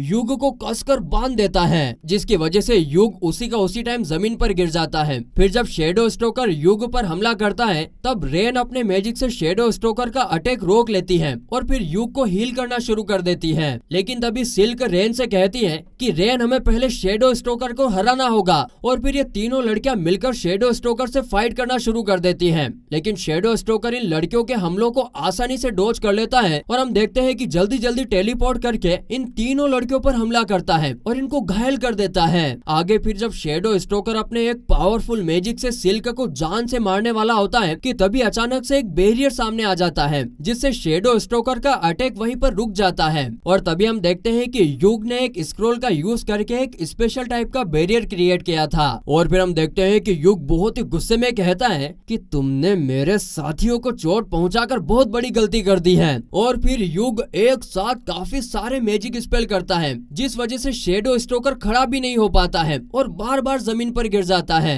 लेकिन युग रुकता नहीं है और लगातार शेडो स्टोकर पर मैजिक से स्पेल करता रहता है और एक कुत्ते की तरह उसे बांध देता है। आगे फिर युग ग्रेविटी का यूज करके शेडो स्टोकर को जमीन से चिपका देता है और लड़कियों को उसी टाइम हील भी कर देता है। जिसके बाद तो फिर लड़कियां भी शेडो स्टोकर पर हमला कर देती है। सिल्क अपने मैजिक से शेडो स्टोकर को पकड़ लेती है और मरीना जल्दी से शेडो स्टोकर पर एक जोरदार हमला करती है। जिसके बाद रेन का भी एक मैजिक अटैक तैयार हो चुका होता है और रेन का मैजिक अटैक खाने के बाद तो शेडो स्टोकर पूरी तरीके से खत्म हो जाता है। जिसके बाद हम देखते हैं कि मरीना युग को गले लगा लेती है और मरीना के जोर से गले लगाने की वजह से युग की हालत खराब हो जाती है। तभी रेन कहती है, अरे मरीना, अब तुम यंग हो चुकी हो, इसीलिए तुम्हें युग को ऐसे गले नहीं लगाना चाहिए। यह सुनकर मरीना जल्दी से युग को छोड़ देती है और युग फिर थोड़ी सी सांस लेने के बाद कहता है कि मरीना, अगर तुमने उसे नहीं देखा होता तो वो हम पर सरप्राइज अटैक कर देता और इसके लिए तुम्हारा शुक्रिया।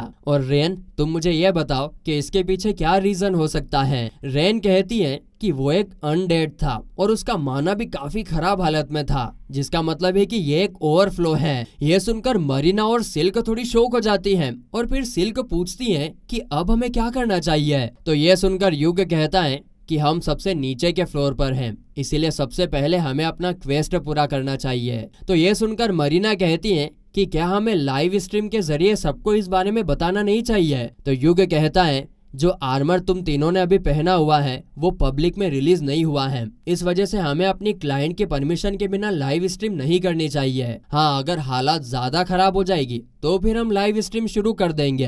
खैर फिर आगे हम देखते हैं कि ये लोग अब एडन सिटी डंजन की तरफ बढ़ते हैं और युग इनको बताता है कि ये उन डंजन्स में से एक है जिसे आज तक क्लियर नहीं किया गया है। सिल्क कहती है, अगर ऐसा है तो फिर एडन सिटी डंजन की सबसे गहराई में एक एबिस गेट भी हो सकता है। युग कहता है, हाँ ऐसा हो सकता है और अब हमें बस इस गेट को टच करना है क्वेस्ट को कंप्लीट करने के लिए। और फिर जैसे ही ये लोग इस गेट को टच करते हैं ये क्वेस्ट कंप्लीट हो जाता है और अब इनको बस ये रिकॉर्डिंग अर्दी कंपनी को देनी है। यहाँ पर सीन शिफ्ट होता है और आगे फिर युग इन लड़कियों को बताता है कि मैंने अपनी रिपोर्ट बना ली है और क्वेस्ट कंप्लीट करने की फुटेज भी गिल्ड में सबमिट कर दी है और गिल्ड को अब शेडो स्टोकर की असिस्टेंस चाहिए और हो सकता है कि अब गिल्ड हमारा इंटरव्यू ले और उस दौरान हम सबको एक साथ मौजूद होना होगा और इस वजह से अब हम इस कल्ट सिटी में 1-2 दिन का हॉलीडे एंजॉय कर सकते हैं। मरीना कहती है, अगर ऐसी बात है तो हम सबको साथ में डेट पर चलना चाहिए और इन सबको मरीना का ये प्लान बहुत अच्छा लगता है और ये लोग जगह जगह पर जाने का प्लान बनाते हैं।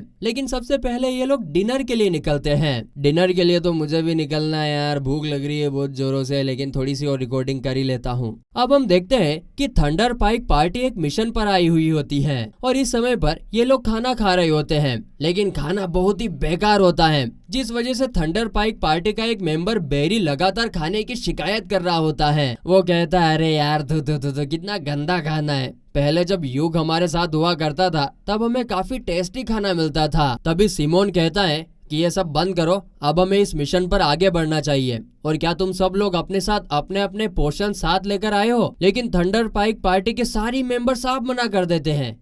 वो तो अपने साथ कोई भी पोर्शन लेकर नहीं आए हैं, क्योंकि क्या है ना, वो पोर्शन से ना काफी ज्यादा एक्सपेंसिव होते हैं। अब समझ में आया सालो, युग जब एक्सपेंसिव चीजें खरीद के लाता था, धीरे धीरे सब समझ में आएगा इनको। खैर आगे फिर जेमी लाइव स्ट्रीम शुरू करने लगती है, लेकिन जेमी को लाइव स्ट्रीम शुरू करने में थोड़ा समय लगता है और इस दौरान बाकी थंडर पाइक पार्टी के मेंबर जेमी को ताना मारते हैं क्योंकि जेमी इनको बिल्कुल यूजलेस लगने लगती है। अरे तुम लोग रुको तो सही थोड़ा सा, धीरे धीरे बिल्कुल प्रूव हो जाएगा कि तुम सारे के सारे यूजलेस हो, बस युग ही काम नाम का था। खैर आगे थंडर पाइक पार्टी मेंबर फिर से अपने मिशन पर आगे बढ़ती है और फिर सीन शिफ्ट होता है और हम देखते हैं कि थंडर पाइक पार्टी गिल्ड के रिसेप्शन पर है और ये अपने पिछले मिशन में फेल हो चुके हैं, जिस वजह से मामार इनसे कहती है कि अगर तुम्हारी पार्टी इसी तरीके से मिशन पर फेल होती गई तो तुम्हारे पार्टी का स्कोर कम होता जाएगा और तुम्हारी फिर पार्टी का डिमोशन हो जाएगा और फिर मैं नहीं जानती फिर तुम्हारी पार्टी का रैंक कम हो जाएगा।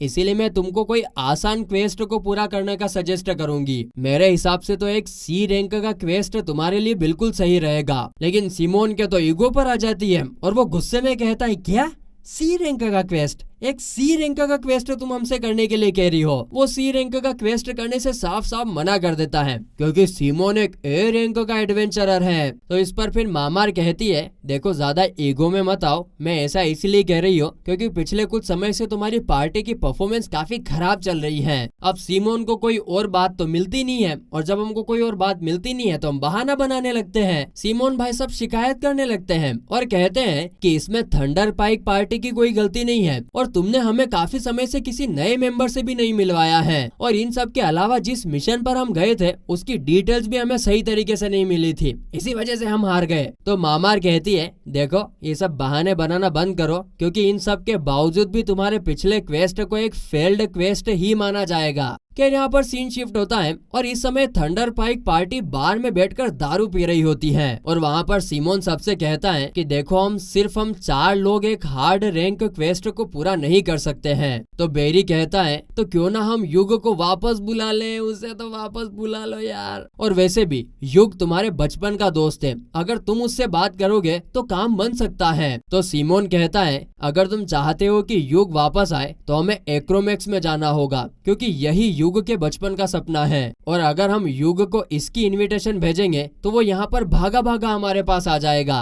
तो बेरी कहता हाँ ये अच्छा आइडिया है और हो सकता है कि इस बार हमारा काम बन जाए। लेकिन जेमी जो कि थंडर पाइक पार्टी की ही मेंबर है उसको ये आइडिया बिल्कुल भी अच्छा नहीं लगता है। वहीं दूसरी तरफ हम देखते हैं कि अभी क्लोवर पार्टी एक ब्रोकर से मिलने के लिए पहुंची हुई होती है और ये ब्रोकर इनको घर दिखा रहा होता है और ये क्लोवर पार्टी घर इसलिए देख रही है क्योंकि ये इसको अपने बेस की तरह इस्तेमाल करना चाहती है। हम देखते हैं कि युग को पहला घर अच्छा नहीं लगता है क्योंकि उसका जो वास्तु था वो बिल्कुल गलत था। इस वजह से ब्रोकर फिर इनको दूसरे घर में ले जाता है और बोलता है देखो भाई साहब इसका जो वास्तु है ना कसम से एकदम परफेक्ट है और दूसरा घर युग और बाकी सबको काफी अच्छा भी लगता है, वहाँ से काफी अच्छी वाइब आ रही थी। लेकिन फिर भी ये लोग ब्रोकर के साथ तीसरी और आखिरी प्रॉपर्टी देखने के लिए भी जाते हैं। लेकिन तभी युग इस एरिया में पहुंचने के बाद थोड़ा अनकंफर्टेबल फील करने लगता है और रेन युग से अनकंफर्टेबल होने की वजह पूछती है। तो युग रेन को बताता है कि थंडर पाइक पार्टी का बेस भी इसी एरिया में है। ओ भाई साहब ये सुनने के बाद तो लड़कियां तीसरा घर देखने से ही मना कर देती है और ब्रोकर से कहती है कि ये दूसरे घर को ही खरीदेंगे हम, तो हमको तो नहीं देखना तीसरा घर। ये सुनकर इधर युग हैरान हो जाता है और पूछता है कि क्या तुम लोग श्योर हो कि तुम तीसरे घर को नहीं देखना चाहोगे।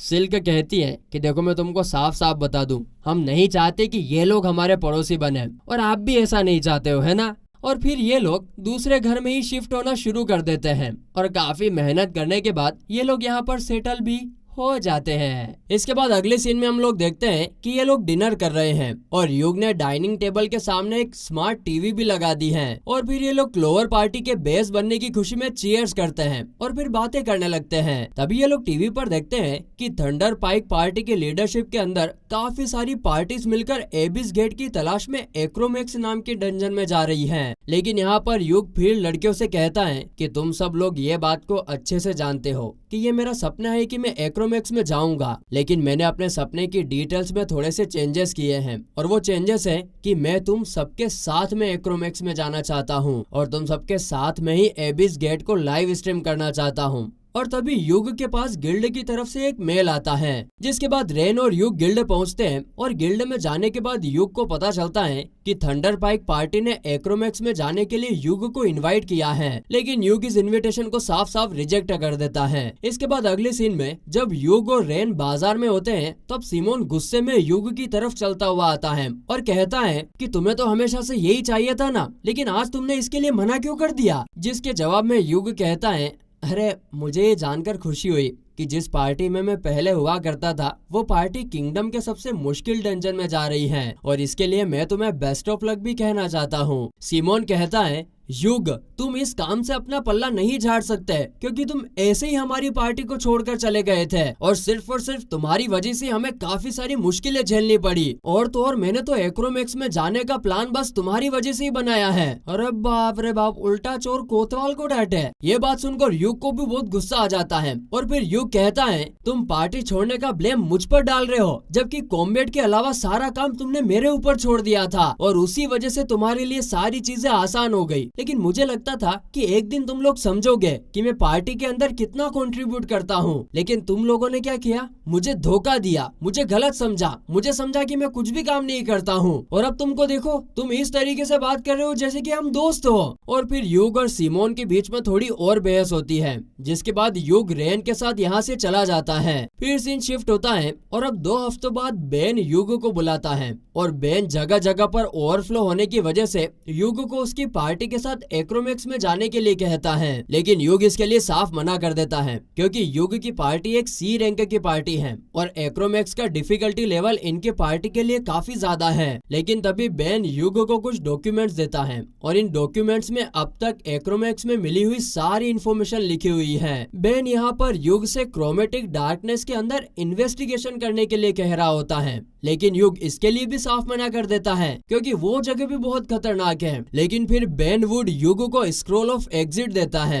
जिसके बाद युग कहता है, अरे तुम इस हद तक क्यों जा रहे हो कि तुम्हें इतनी कीमती चीज मुझे दे रहे हो। तो बेन वुड कहता है, क्योंकि मैं तुम पर भरोसा करता हूँ, इसीलिए मैं चाहता हूँ कि मुझे इन्फॉर्मेशन तुमसे ही मिले। देखो, अगर मैं जा सकता तो मैं खुद क्रोमेटिक डार्कनेस में जरूर जाता, लेकिन अपनी पोजीशन की वजह से मैं वहाँ पर नहीं जा सकता हूँ और इसी वजह से मैं अपने सबसे भरोसेमंद इंसान यानी कि तुमसे इन्फॉर्मेशन चाहता हूँ। और फिर मामर वहाँ पर आकर युग को क्वेस्ट के पेपर दे देती है और युग फिर बेन वुड से कहता है, मैं अपने टीममेट से बात करने के बाद ही इस क्वेस्ट के लिए हाँ कर सकता हूँ। और फिर युग क्लोवर पार्टी के बेस में पहुंचकर लड़कियों को सब कुछ बता देता है, लेकिन वो एक्रोमैक्स के क्वेस्ट पर जाने के लिए मना करता है क्योंकि युग को ऐसा लग रहा होता है कि क्लोवर पार्टी के पास इतना एक्सपीरियंस नहीं है और ना ही इनके पास इतना समय है कि ये इस क्वेस्ट के लिए प्रिपेयर कर सके। लेकिन यहाँ पर लड़कियां तो युग को समझाने की कोशिश करती हैं कि उन्हें इस क्वेस्ट पर जाना चाहिए, लेकिन युग जाने के लिए मना करता है। और फिर रेन कहती है कि युग, सच बात तो ये है कि तुम डरे हुए हो क्योंकि तुम्हें ऐसा लग रहा है कि इस क्वेस्ट पर तुम हम में से किसी को खो ना दो। युग कहता है कि हाँ, मैं डरा हुआ हूँ और मैं तुम में से किसी को भी नहीं खोना चाहता हूँ। तो यहाँ पर रेन युग को गले लगाकर कहती है, युग, तुम्हें हमारे ऊपर थोड़ा भरोसा करना चाहिए। ये बात सुनकर फिर युग मान जाता है और कहता है, तो ठीक है, फिर क्लोवर पार्टी एक्रोमैक्स में जाएगी बस। तो फिर ये लोग बेनवुड के पास पहुंचकर बेनवुड को बताते हैं कि ये इस क्वेस्ट पर जाएंगे और युग बेनवुड से कहता है कि मैं इन तीनों से बात कर चुका हूँ और हमारी पार्टी को एक स्काउट की जरूरत है, तो क्या तुम हमें किसी स्काउट से हमको मिलवा सकते हो। तो बेनवुड कहता है कि मामार ने पहले ही कहा था कि तुम एक स्काउट की डिमांड कर सकते हो। और तभी मामार यहाँ पर एक नेने नाम की लड़की को अपने साथ ले आती है और उसको खुद को इंट्रोड्यूस करने के लिए कहती है। तो नेने यहाँ पर कहती है, मेरा नाम मेरी है, नहीं, मेरा नाम नेने है और पहले मैं चोर थी, लेकिन अब मैं एक निंजा हूँ। मेरा रैंक सी है और अब मैं इस काम में अपना 100% दूंगी, इसीलिए मुझे इस काम के लिए हाजिर कीजिए। हाजिर कीजिए नहीं बेंडी, एक्सेप्ट कीजिए। आगे हम देखते हैं कि क्लोवर पार्टी क्रोमेटिक डार्कनेस के एंट्रेंस पर खड़ी है। सिल्क यहाँ पर कहती है, ओ तेरी की, तो मैंने कभी नहीं सोचा था कि क्रोमेटिक डार्कनेस डंजन का एंट्रेंस एडवेंचरर गिल्ड के नीचे होगा। तो यहाँ पर मामार बताती है कि adventurer guild chromatic darkness dungeon के ऊपर इसलिए बनाया गया था जिससे हम एंट्रेंस को सील कर पाए। फिर बेन यहाँ पर गुप्त रूप में कहता है कि जिन 3 पार्टीज ने मिलकर डंजन के अंदर जाने का प्लान बनाया था उनमें से 2 पार्टीज पीछे हट चुकी हैं। युग कहता है, ओ, जितना सोचा था सब कुछ उससे जल्दी हो गया और इसका मतलब अब ये है कि इस समय एक्रोमैक्स के अंदर सिर्फ थंडर पाइक पार्टी ही है। आगे फिर क्रोमेटिक डार्कनेस डंजन की एंट्रेंस ओपन हो चुकी होती है और क्लोवर पार्टी अंदर जाने के लिए तैयार होती है। लेकिन इससे पहले बेनवुड कहता है कि तुम लोगों को ये बात ध्यान में रखना है कि तुम वहाँ पर बस इन्वेस्टिगेट करने के लिए जा रहे हो, इसीलिए वहाँ से कुछ लाने के लिए ज्यादा कोशिश मत करना। तो इस पर युग कहता है, ठीक है, हम इस बात का ध्यान रखेंगे। और फिर आगे युग लाइव स्ट्रीम चालू कर देता है। हेलो दोस्तों, आप सभी का स्वागत है हमारी लाइव स्ट्रीम पर। हम देखते हैं कि शहर की मेन स्क्रीन पर उनकी लाइव स्ट्रीम प्ले होने लगती है। फिर क्लोवर पार्टी क्रोमेटिक डार्कनेस के अंदर चली जाती है और फिर अगले सीन में डंजन में थोड़ी देर आगे चलने के बाद नेने अपने इनविजिबल कपड़े पहनकर आगे एनिमीज को देखने के लिए चली जाती हैं और ये चारों तो यहीं पर खड़े होकर बातें फेंकने लगते हैं। सिल्क यहाँ पर युग से पूछती है कि आपको क्रोमेटिक डार्कनेस डंजन में आकर कैसा फील हो रहा है जनाब। तो युग कहता है, अगर सच बताऊं तो मैं जितना सोचा था मैं उतना इमोशनल फील नहीं कर रहा हूँ। और फिर ये चारों थोड़ी देर और बातें करते हैं, जिसके बाद नेने उनके पास वापस आ जाती है और बताती है कि मैंने आगे पूरा स्कैन कर लिया है, आगे कोई भी दुश्मन नहीं है। जिसके बाद ये लोग दोबारा आगे बढ़ना शुरू करते हैं और आगे बढ़ते हुए युग कहता है कि थंडर पाइक पार्टी हमसे पहले यहाँ पर आ चुकी है और वो लोग 8वें फ्लोर तक पहुँच चुके हैं। तो यह सुनकर मरीना कहती है, जो क्या हुआ, उनको यहाँ पर 2 हफ्ते हो चुके हैं और इस दौरान वो लोग आधे रास्ते तक भी नहीं पहुँच पाए हैं। आगे फिर क्लोवर पार्टी थोड़ा और आगे बढ़ती है और युग कहता है कि देखो, हमारे यहाँ आने का बस एक ही ऑब्जेक्टिव है कि हमें पता करना है कि डंजन के अंदर कोई अजीब चीज तो नहीं हो रही है। हमें डंजन को पार नहीं करना है और हमें यहाँ पर जो भी दिखेगा हम उसको लाइव स्ट्रीम कर देंगे ताकि उस चीज को गिल्ड मास्टर और रॉयल एकेडमी के स्कॉलर्स चेक कर पाए। इसके बाद काफी देर चलने के बाद नेने को अपनी इक्विपमेंट की मदद से पता चलता है कि आगे एक खतरनाक मॉन्स्टर है और अब आगे बढ़ने का कोई दूसरा और रास्ता भी नहीं है, जिस वजह से इनको अब इस मॉन्स्टर से फाइट करनी ही होगी। बस तो फिर ये लोग मॉन्स्टर पर हमला करने के लिए तैयारी करते हैं। जिसके बाद सबसे पहले युग अपने प्रिस्मेटिक मिसाइल नाम के एक बहुत ही पावरफुल अटैक से मॉन्स्टर पर हमला करता है और उसके बाद तो ये सब भी मॉन्स्टर पर धावा बोल देते हैं, आक्रमण करो। और मॉन्स्टर इतना सारा डैमेज तो झेल ही नहीं पाता है और वहीं पर टाइम टाइम फिश खत्म हो जाता है। फिर अगले सीन में ये लोग उस जगह तक पहुंच जाते हैं जहां डॉक्यूमेंटेशन के हिसाब से ये सेफ्टी एरिया है और इसी वजह से ये लोग यहाँ पर ब्रेक लेने का फैसला करते हैं और युग थोड़ी देर के लिए लाइव स्ट्रीम को भी बंद कर देता है। जिसके बाद ये लोग इस बॉक्स को देखने लगते हैं और नेने कहती है कि क्या तुम इसे नहीं खोलोगे। युग कहता है कि हम इसे खोलेंगे तो जरूर, लेकिन मैं श्योर नहीं हूँ कि हमें इसे लाइव स्ट्रीम करना चाहिए या नहीं। तभी सिल्क कहती है, देखो, अगर एक सी रैंक पार्टी को एक स्पेशल क्वेस्ट के अंदर एक रेयर आर्टिफैक्ट मिल जाए तो फिर कुछ टॉप के लोगों को ये बात अच्छी नहीं लगेगी। तो इसीलिए फिर युग नेने को क्वेस्ट खोलने के लिए कहता है और लाइव स्ट्रीम शुरू नहीं करता है। और फिर क्वेस्ट खुलते ही इनको काफी सारे ज्वेल्स नजर आते हैं, जो देखकर ये काफी खुश हो जाते हैं। फिर सिल्क सारे ज्वेल्स को इकट्ठा कर लेती है और फिर युग को एक अंगूठी मिलती है और एक ब्लैक कलर का क्यूब भी मिलता है। आगे फिर लड़कियों के पूछने पर युग कहता है कि मुझे भी ठीक से नहीं पता कि ये क्या चीज है, हाँ लेकिन एक बात तो पक्का है कि ये एक आर्टिफैक्ट है और इस क्यूब को देखने पर ऐसा लगता है कि इसको खुद को ठीक से पता नहीं है कि इसका पर्पस है क्या और ये खुद एक आंसर का इंतजार कर रहा है। और हम ये भी कह सकते हैं कि ये एक बच्चे की तरह है। खैर चाहे जो भी हो, ये बहुत रेयर चीज है और सबसे पहले तो मैं इसको बेन वुड को रिपोर्ट करना चाहूंगा। और हाँ, ये भी हो सकता है कि बाद में जो डंजन में अजीब चीजें हो रही हैं, उसका इस क्यूब से हमें कोई लिंक मिल जाए। और फिर युग रेन को अपना हाथ आगे बढ़ाने के लिए कहता है और रेन की उंगली में वो अंगूठी पहना देता है, जो कि उसको अभी अभी चेस्ट के अंदर से मिली थी। हालांकि युग ने ये अंगूठी बिल्कुल उसी तरीके से पहनाई थी जिस तरीके से कोई लड़का किसी लड़की को प्रपोज करता है और इसी वजह से रेन काफी ज्यादा शर्मा जाती है। लेकिन तभी युग कहता है कि रेन, तुम्हें इस रिंग को पहनना चाहिए क्योंकि इस रिंग की मदद से दिमाग शांत रहता है। और ये सब होता हुआ देखकर बाकी लड़कियां भी काफी सरप्राइज हो जाती हैं। खैर फिर क्लोवर पार्टी दोबारा से आगे बढ़ना शुरू करती है और काफी आगे बढ़ने के बाद ये लोग 2nd फ्लोर के सेफ्टी एरिया तक पहुंच चुके होते हैं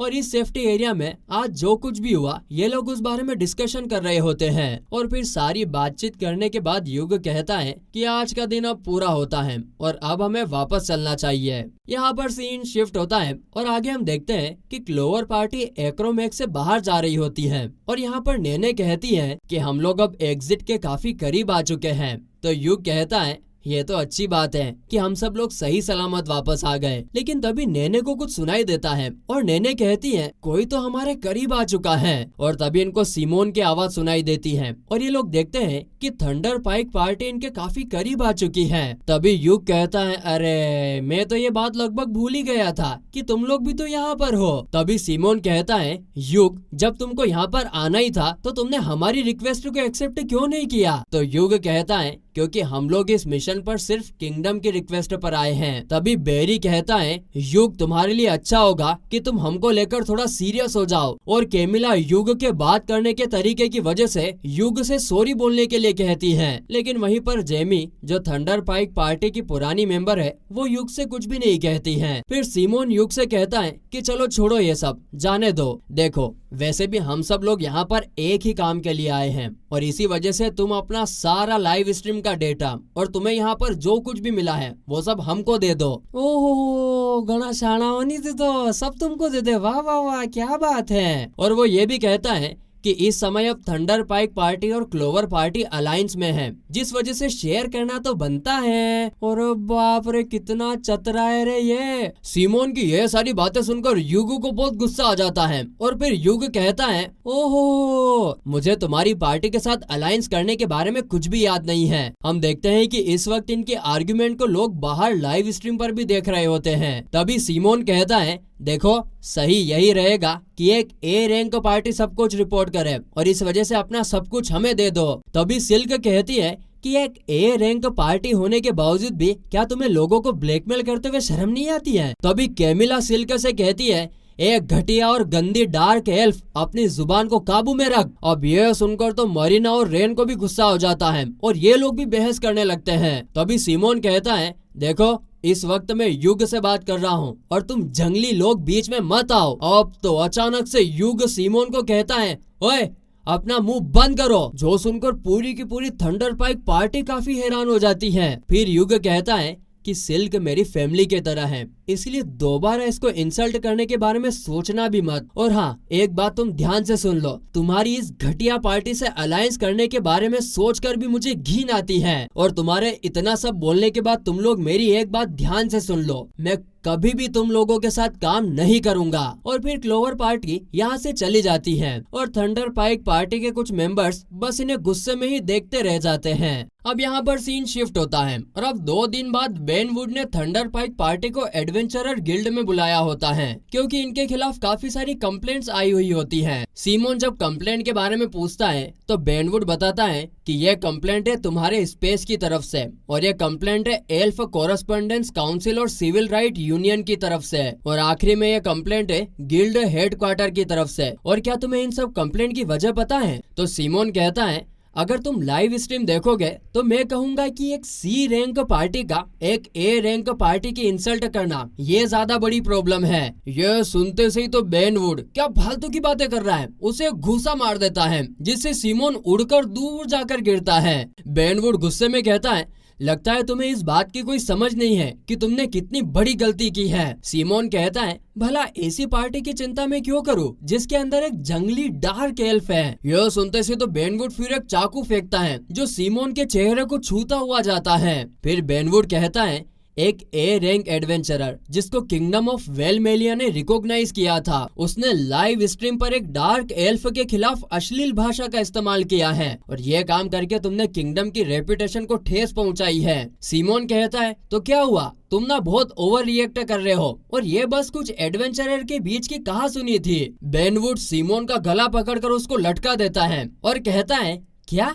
तुम इसे छोटी सी कहा सुनी कह रहे हो? तुम्हें जरा सा भी अंदाजा है कि इससे हमारे किंगडम का एल्फ्स के साथ जो रिलेशनशिप है वो डैमेज हो सकता है? तुम एक बात ध्यान से सुन लो, इसके लिए थंडर पाइक पार्टी को अब माफी मांगनी होगी और अब तुम अपना एडवेंचरर का काम छोड़ने के लिए भी तैयार हो जाओ। और फिर बेनवुड सिमोन का गला छोड़ देता है, जिसके बाद सिमोन कहता है अच्छा हमारे बिना क्रोमेटिक डार्कनेस का क्या होगा, क्योंकि अगर सिर्फ सी रैंक पार्टी एक्रोमैक्स में जाएगी तो क्या उससे तुम्हारे लिए प्रॉब्लम खड़ी नहीं हो जाएगी? तो बेनवुड कहता है कि हाँ कोई प्रॉब्लम खड़ी नहीं होगी क्योंकि क्रोमेटिक डार्कनेस में जाकर क्लोवर पार्टी ने तुमसे अच्छा परफॉर्म किया है। और इसके अलावा एक और बात मैं तुमको बता दूं कि जब तक वो लोग इस मिशन को कर रहे हैं तब तक उनको एक ए रैंक पार्टी का दर्जा दिया गया है। यह सुनकर तो सीमोन की हालत खराब हो जाती है। क्या? और बेनवुड कहता है तुमने जो कुछ भी किया है उस बारे में अच्छे से सोच लो और माफी मांगने के लिए तैयार हो जाओ। यहाँ पर सीन शिफ्ट होता है और इस वक्त सीमोन अकेला है और बहुत गुस्से में कहता है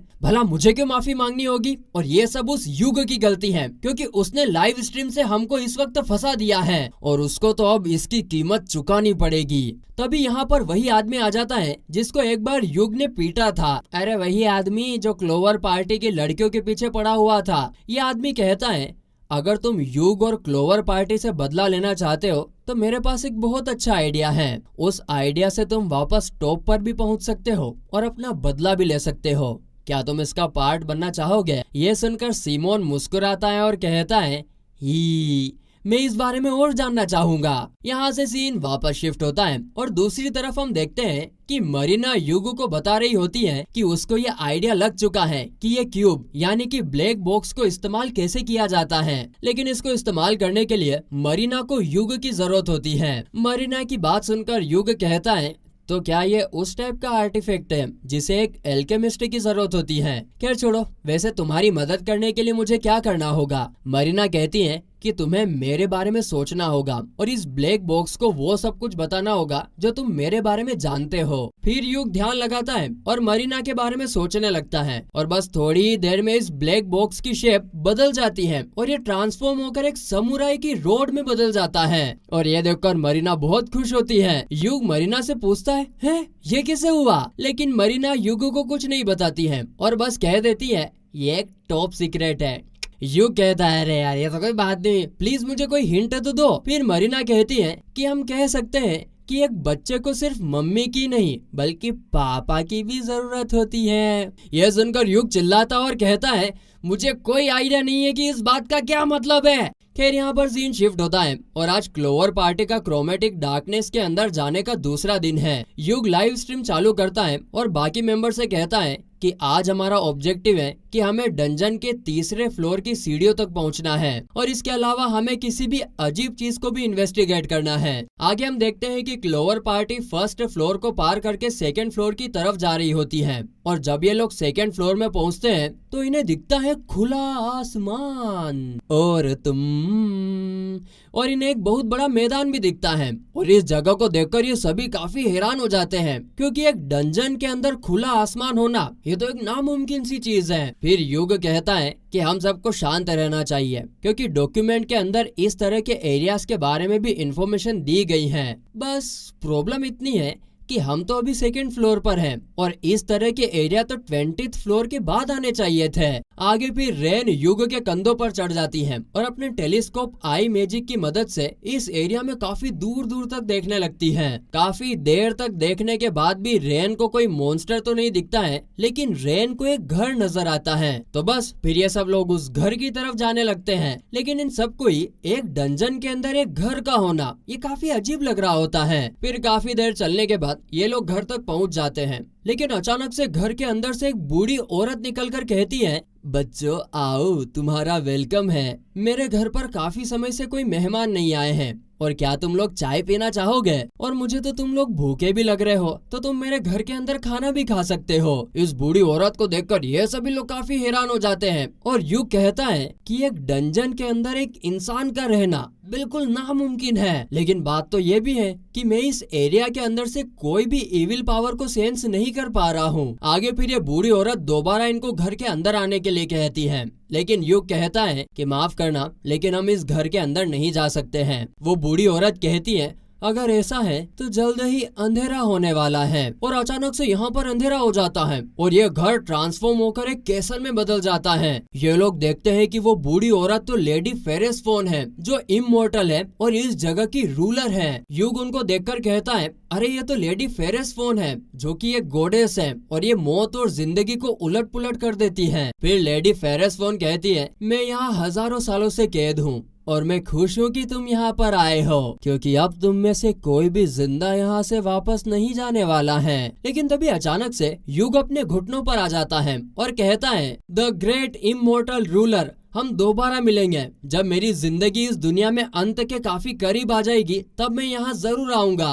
अब ये सुनने के बाद लेडी फेरेसफोन युग के करीब आ जाती है और कहती है कि जो बात तुमने कही है वो मैं कभी नहीं भूलूंगी। और फिर लेडी फेरेसफोन युग को कर्स देती है, जिससे युग के चेहरे पर कर्स का एक मार्क भी आ जाता है। फिर ये लोग यहाँ से फटाक से भागने लगते हैं और ये जगह लगातार इनका माना भी चूसती जा रही थी, लेकिन ये लोग जैसे तैसे भागकर एक सेफ्टी एरिया तक पहुँच जाते हैं। अब ये लोग बहुत ज्यादा थक चुके होते हैं और युग भी लाइव स्ट्रीम अब बंद कर देता है। वो कहता है कि उस जगह ने रात के वक्त मेरा सारा माना चूस लिया है और अब मैं रिफ्रेश माना का भी यूज नहीं कर सकता हूँ। तभी नेने युग को एक शीशा दिखाती है और युग कर्स मार्क को देखकर सोचता है ये जरूर फेरेसफोन का कर्स है। फिर आगे खाना खाते हुए युग लड़कियों को बताता है मैंने रहमा जाकरा की कहानी में पढ़ा था कि कहानी का मेन कैरेक्टर लेडी फेरेसफोन से कहता है द ग्रेट इमोर्टल रूलर, हम दोबारा मिलेंगे जब मेरी जिंदगी इस दुनिया में अंत के काफी करीब आ जाएगी तब। और ये बात कहकर कहानी का मेन कैरेक्टर जिंदा बच गया था और मुझे खुशी है कि मेरे कहने पर भी लेडी फेरेसफोन ने मुझे जिंदा छोड़ दिया। वो डायमेंशन इस दुनिया से नहीं है जिसको लेडी फेरेसफोन रूल करती है और वहाँ पर सब कुछ उल्टा पुल्टा है। दिन रात है, रात दिन है, जवानी बुढ़ापा है, बुढ़ापा जवानी है। हम कह सकते हैं कि वो दुनिया पूरी तरह उल्टे तरीके से काम करती है। आगे युग ये भी कहता है कि मुझे लगता है कि ये सब डंजन्स के अंदर क्रोमेटिक डार्कनेस की वजह से हो रहा है। तो इस पर फिर रेन युग से पूछती है तुम ऐसा क्यों कह रहे हो? युग बताता है कि क्रोमेटिक डार्कनेस के अंदर एबिस गेट है और मुझे लगता है कि एबिस गेट इस दुनिया को दूसरी दुनिया से कनेक्ट करता है और मुझे ऐसा अंदाजा लग रहा है कि एबिस गेट की वजह से ही क्रोमेटिक डार्कनेस दूसरी दुनिया को डंजन्स के अंदर कॉपी कर रही है। ये सारी बातें सुनकर लड़कियां काफी सरप्राइज हो जाती हैं। तो युग कहता है कि रिकॉर्ड के हिसाब से तो हम अभी 30th फ्लोर पर हैं। फिर बातें चीतें करने के बाद ये लोग कंक्लूजन पर पहुंचते हैं कि क्रोमेटिक डार्कनेस की सीढ़ियां इन्हें काफी सारे फ्लोर्स स्किप करवा चुकी है। तब फिर युग कहता है कि अब हमें स्क्रॉल का यूज करके यहाँ से निकलना चाहिए, लेकिन लड़कियां कहती है देखो पहले थोड़ा सा रेस्ट ले लेते हैं क्योंकि सबका माना अब बहुत कम हो चुका है और अगर युग स्क्रॉल ऑफ एग्जिट का यूज भी करेगा तो उसका बहुत ज्यादा माना खर्च हो जाएगा। ठीक है, फिर सब लोग थोड़ी देर के लिए सो जाते हैं, लेकिन बाद में जैसे ही युग की आंख खुलती है सिमोन उसके पेट में लात मार देता है। युग देखता है कि वो तो बंधा हुआ है और बाकी मेंबर्स भी बंधे हुए हैं। युग नोटिस करता है कि लड़कियां तो अभी भी नींद में होती हैं। तो फिर युग कहता है सिमोन तुम यहाँ पर क्या कर रहे हो और लड़कियों के साथ तुमने क्या किया है? तो कैमिला कहती है हमने बस इन्हें थोड़ी देर के लिए सुला दिया है। यहीं पर बेरी कहता है क्या तुम देख सकते हो कि हमने इनके गले पर स्लेव कॉलर लगा रखी है? तो युग कहता है क्या बेवकूफी है, तुमने इनके गले पर स्लेव कॉलर क्यों लगाया है? तो इस पर सिमोन कहता है कि हमें यह आइटम एक स्पॉन्सर ने दिया था जो तुमसे नफरत करता है। इस आइटम की मदद से जो भी मैं कहूँगा ये लड़कियां वही करेगी।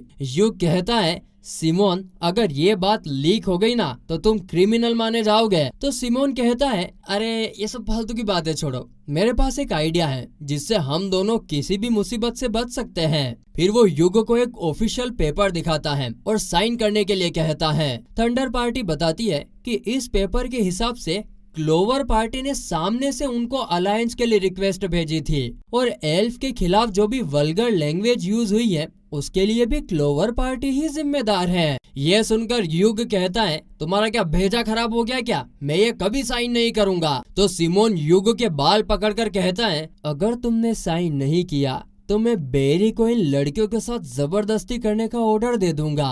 तो युग कहता है नहीं, मेरे साइन करने के बाद उसे छोड़ देना। तभी सिमोन गुस्से में युग को पीटने लगता है और कहता है तुम मुझे ऑर्डर दे रहे हो। और फिर आगे वो कहता है कि अब मैं इस लड़की को डार्क एल्फ को मारने का ऑर्डर दूंगा ताकि तुम्हें समझ आए कि मैं कितना सीरियस हूँ। लेकिन तभी बेरी कहता है अरे सिमोन रुक जाओ, पहले मुझे थोड़ा मजे तो लेने दो। तभी युग कहता है रुको रुको, मैं साइन करने के लिए तैयार हूँ। और फिर जैसे ही युग साइन करने लगता है वहाँ पर अचानक से एक भूकंप आता है, इसीलिए वो रुक जाता है। और फिर युग कहता है क्या तुम्हें कुछ अजीब फील नहीं हो रहा है? तभी वहाँ पर फिर से दोबारा भूकंप आता है और जमीन टूटने लगती है। हम लोग देखते हैं कि ये लोग नीचे गिरने लगते हैं, लेकिन तभी जेमी फॉल कंट्रोल मैजिक से क्लोवर पार्टी को बचा लेती है। लेकिन थंडर पाइक पार्टी के मेंबर्स तो घायल हो जाते हैं और इस बात पर सीमोन बहुत गुस्सा होता है। तभी वहाँ पर ऑर्क्स आ जाते हैं तो जेमी युग का मैजिक बैग वापस करती है। युग वहाँ पर ऑर्क्स को रोकना चालू करता है और तभी लड़कियां भी वहाँ पर जाग जाती हैं। रेन वहाँ पर मॉन्स्टर को रोकती है। तभी युग स्क्रॉल ऑफ एग्जिट निकालकर सभी को पास बुलाता है और वो जेमी से कहता है कि तुम सीमोन और दूसरे थंडर पाइक पार्टी के मेंबर को भी ले आओ। जेमी ये सुनकर कहती, क्या तुम्हारे साथ इतना सब गलत करने के बाद भी तुम उन लोगों को बचाना क्यों चाहते हो? युग कहता है, देखो उन्हें सजा देना कानून का काम है, मेरा नहीं। और तभी सीमोन रेन के गले पर तलवार रख देता है और सभी करीब आ जाते हैं। यहाँ पर मरीना और सिल्क मॉन्स्टर को रोकने लगते हैं और वहीं पर युग सोचता है कि जब तक स्क्रॉल एक्टिव है मैं और मैजिक यूज नहीं कर सकता। तभी हम देखते हैं कि जेमी सीमोन पर पीछे से हमला करती है। उधर रेन भागकर युग तक पहुँचती है, लेकिन वहीं इधर तो सीमोन जेमी को मारकर उसे गिरा देता है। आगे फिर सीमोन युग की तरफ बढ़ता है। उधर कैमिला और बेरी मदद मांगते हैं, लेकिन सीमोन चिल्लाता है कि खुद को खुद संभालो। वो युग की तरफ लंगड़ाता हुआ बढ़ता रहता है। उधर से जेमी सीमोन पर वापस से मैजिक अटैक करती है तो सीमोन गिर जाता है। जेमी कहती है, मैं तुम्हें युग को और चोट नहीं पहुंचाने दूंगी। इधर युग उसे पास आने को कहता है, लेकिन जेमी कहती है गुड बाय और फिर क्लोवर पार्टी स्क्रॉल एक्टिवेट कर देती है और डंजन से बाहर चली जाती है। वहीं इधर ऑर्क्स तो थंडर पार्टी के करीब आने लगते हैं और ये सब देखकर फिर सीमोन कहता है, अब मुझे ये करना ही पड़ेगा। और उसके बाद वो आर्टिफैक्ट अपने गले के अंदर इंजेक्ट कर देता है और दर्द से चिल्लाने लगता है। उधर धीरे धीरे ऑर्क्स भी उन सभी को खत्म करने के लिए उनके करीब बढ़ने लगते हैं। अब पता नहीं क्या होगा दोस्तों, सीमोन बहुत ज्यादा पावरफुल बन जाएगा या फिर जेमी अब मारी जाएगी, यह हमें अगले वीडियो में ही पता चलेगा। मिलते हैं अगले वीडियो में, तब तक के लिए बाय।